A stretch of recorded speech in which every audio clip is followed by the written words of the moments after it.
Assalamualaikum warahmatullahi wabarakatuh.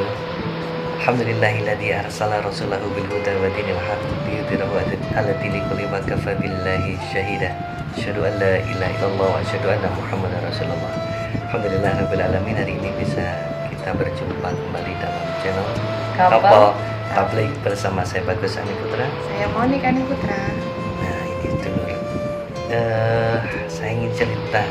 Kami ingin cerita tentang beberapa waktu yang lalu kami punya dua pasang sandal kesayangan. Masih ingat? Dua pasang sandal kesayangan. Sandalnya kapal ya? Couple.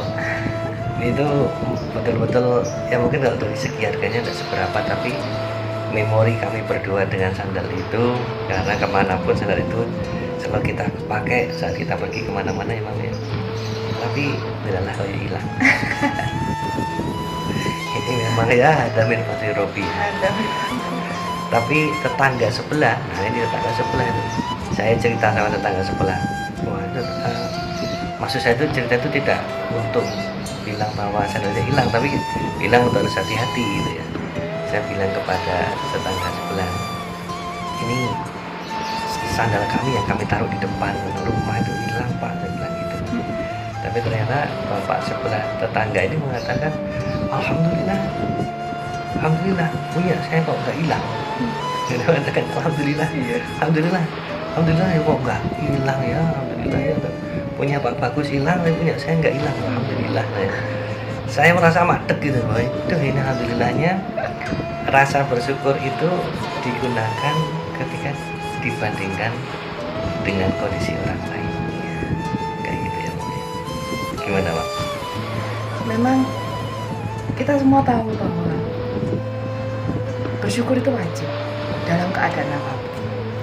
Tapi tidak jarang juga di antara kita atau kita sendiri justru bersyukur itu bercampur atau dibalut oleh sebuah ego. Gitu. Seperti tadi, ketika papi menceritakan kepada tetangga, Pak, sandal saya yang saya taruh depan itu loh hilang. Loh, iya tuh Pak Bagus. Padahal sandal saya juga tak taruh depan loh. Alhamdulillah kok ya enggak hilang sandal saya. Betul dia mengucap alhamdulillah, tapi dia membandingkan bahwa oh saya lebih beruntung dari kamu. Alhamdulillah. Lah otomatis orang yang dijadikan pembanding tadi kan walah rek. Artinya saya lebih tidak beruntung daripada dia. Nah, memang kadang-kadang kita itu dalam bersyukur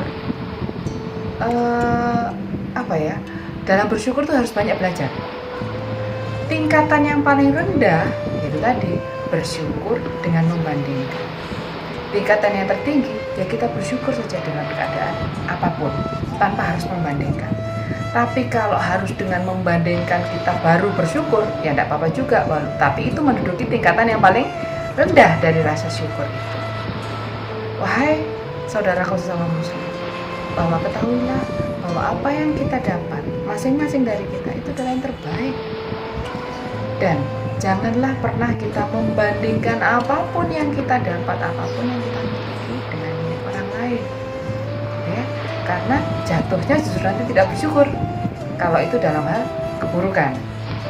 Kalau dalam hal misalkan supaya kita bisa belajar bersyukur dan bisa bersyukurnya itu dengan membandingkan, ya Allah Maha tahu, semuanya tergantung pada niat kita.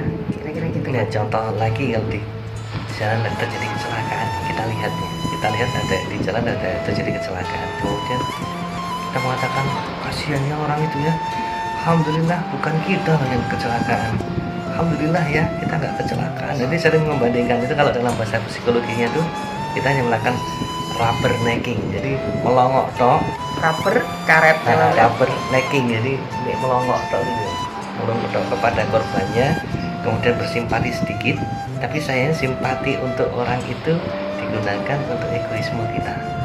Jadi membandingkan kondisi kelemahan orang lain, sengsaranya orang lain dengan apa yang kita terima. Alhamdulillah. Jadi ini ego dalam bersyukur. Jadi betul yang dikatakan istri saya tadi dulu, bahwa ada dua tingkatan dalam bersyukur. Yaitu yang pertama yang paling biasanya, jadi masih bagus lah ya, egois ketika bersyukur.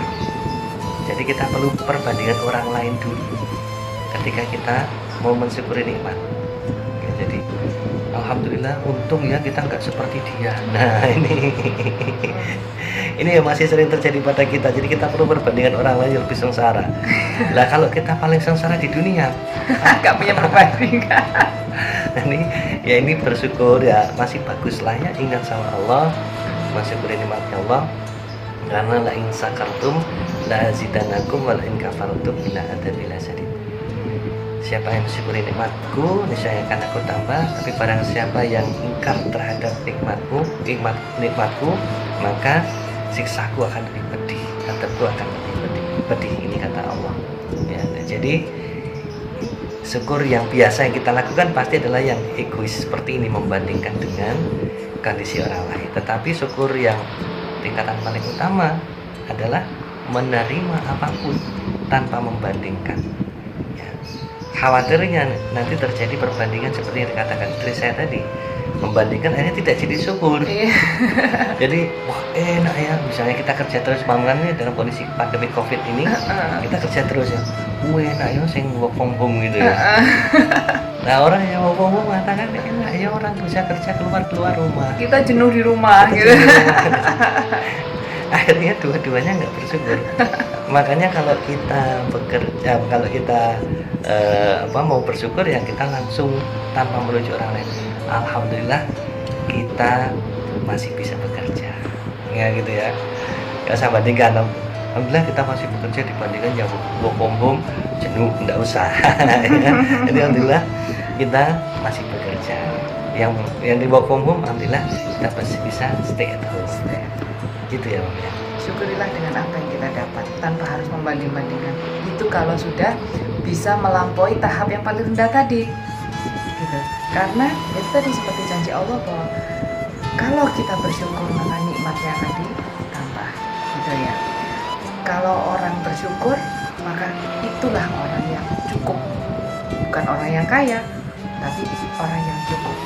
Maka yang bisa mengalahkan orang kaya adalah orang yang bersyukur, karena dia cukup dalam segala hal, menerima qada dan qadar, ridho terhadap qada dan qadar dari Allah Subhanahu wa taala. Gitu Pak. Oke dulur, mari kita coba untuk belajar menghilangkan egoisme kita dalam bersyukur ya.